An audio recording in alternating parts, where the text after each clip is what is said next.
Hi guys, welcome back sa ating panibagong video. So sa mga nagtatanong guys, kung pwede ba daw mag cash in sa ating Maya gamit ang credit card.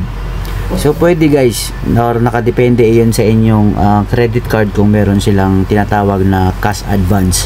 So ang gagawin nyo lang ay punta kayo sa cash in, and then ito guys yung debit or credit card. So i-click nyo lang to, and then use new card, and yung amount, so kung magkano yung amount, about 10,000, and then lagay nyo dito card number, and then yung validity ng card, month and year, and then yung CVV na tatlong number, yun yung CVV code, CVV security code.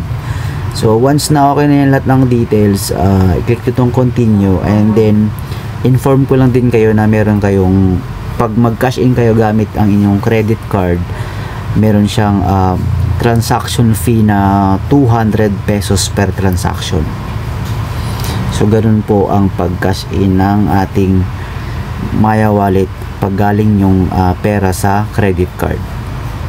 So kung may mga comment kayo or may mga katanungan, mag-comment lang. Thank you.